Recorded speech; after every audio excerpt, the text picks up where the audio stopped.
Hi, I'm Dymphna and hope you're having a brilliant Monday.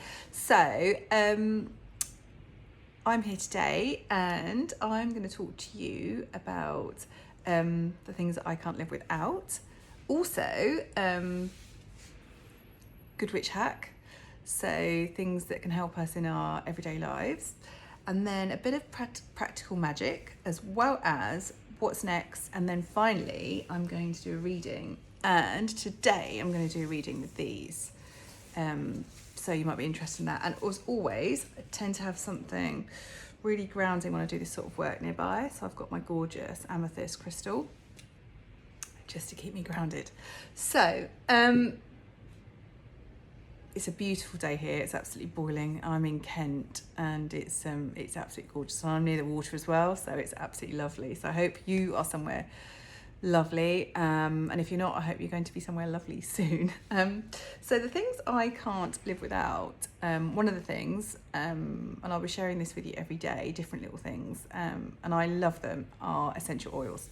So I've probably got hundreds, and I've got some here. So we can start like simply with things like peppermint, which is really medicinal and refreshing and uplifting, good for indigestion. Orange as well. So these are really practical ones. Lavender, and this is gorgeous and this is really relaxing. And you can do all sorts of things. You can research, you can put it on your pillow. Some people put it in. Some of these oils you can actually ingest, but you'd need to check that as well. I have behind me, I don't know if you can see it there, I have a candle and I put the water in and then I pop some drops in, but you've also got one that I can plug in as well, which is also really nice. Grapefruit, I love, it's one of my favourites. You're not supposed to do this, but I put it straight onto my hand and I rub it and I inhale it, and it's just uplifting. It's wonderful and kind of sparky and gets you kind of going as well. Eucalyptus is lovely. So if I've got a cold, I had a summer cold a little while ago and I just basically had this diffused around my home. I've also got these gorgeous concoctions. So things like geranium, black pepper, jasmine and cinnamon leaf and vetiver. That's absolutely stunning, and I'm actually wearing it as a perfume because I love it so much. And then another one here, which is geranium, cedarwood, eucalyptus and lavender. So gorgeous. And of course the absolute top is frankincense. So what they say as well is if that you add this to any oil that you are burning or diffusing, this intensifies its power, because frankincense is, I would say, one of the master oils. I love rose oil as well, and it's just, if you put it to anything, it doubles. So all of these oils have actually got medicinal qualities and things that they can help you with. So yeah, and you can also buy something like this, which is a little spray thing, and you can pop a bit full there with water and spray it around the room. So those are my oils. So I can't live without them, to be honest. I absolutely love them so much. So what's next then? Good Witch Hack. So when I work with my clients, one of the things we focus on is understanding of self. It's a very quick description, quick tip, and that is looking at your shadow self. And this is a massive, vast topic, especially in psychology, but especially also in shamanism. And when you start looking at your triggers and when you start getting irritated or angry, more often than not, it's not that thing that you think that's causing you that anger, or because we're responsible for our own feelings and thoughts.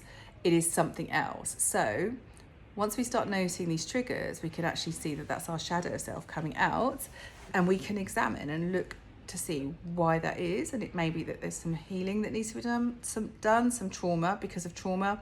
And maybe that we need to go back and unravel things that have happened. And then we start to see what's holding us back. So a bit of practical magic then, following on from that, is look and see where you are in your life. So if you're in business and maybe you just cannot make it work, or your career or your relationship or whatever it is, it's okay. It's understanding then, okay, I can't make that work. So let's understand that.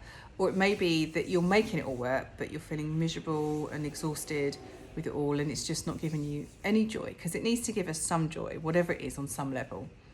Or it may be that, yeah, it's good, but you actually want to take it that next step further. So before we can actually start putting plans in place, of course we have to do the inner work, because the inner reflects the outer, but it's actually recognizing exactly where we are right now. So what's next, I guess, is that's how I help my clients. So if you're interested, I do power hour sessions, I do 12-week programs, I do 3-week sessions, so 3 sessions over 3 weeks, and also hold retreats out here in the beautiful Kent countryside. And excuse me, that's my dishwasher. So multitasking. So here are these. So this is reading of a different, this is colour, reading by colour. So see whatever is drawn to you. And I do readings like this. So it could be that you kind of think, okay, green is fruitful, it is fertility, orange, it's brightness, it's happiness, a bit like yellow. Although the yellow I feel is a bit cooler. It might be that it's red. This could be sensuality, sexuality, white, purity. What does these colours mean? What do the colours mean to you? Because this is us actually, as well as we can get someone else to read for us, we can tap into our own intuition. But it also could be like this, and maybe I'll talk about chakras another time. So it may be that we need to do work on a chakra if something is drawn to us. So white, the crown chakra, higher self, this is what I am seeing. So I'm not saying it's a definite answer. And then you have indigo here. So our third eye, maybe there's something that we need to see, or there's something we're seeing, we're not recognizing it. Here, blue, the throat chakra. Voice, is there something that we're holding back? Are we not being heard? Are we not hearing ourselves? It's not necessarily always about somebody else. And then green here, the heart chakra. Is there something we need to examine about love, self-love? Yellow, solar plexus, our power. And then orange, sacral, our sexuality. There's much more meanings to all the chakras, so I'm just being brief. And then red, the root, are we grounded? And of course we have a couple that I haven't mentioned. So this here, black. When I was meditating on this earlier, I kind of thought, okay, is it that it could be, are we not seeing our shadow self? Because actually our shadow self, some say, is part of our higher self, because it shows us the healing that needs to be done, the traumas that need to be resolved. And then blue, what does that mean to you? Anyway, so if any of these colours are drawn to you, you can see what you may from these. And if you want to know more, then of course message me. Have a wonderful Monday. All the love.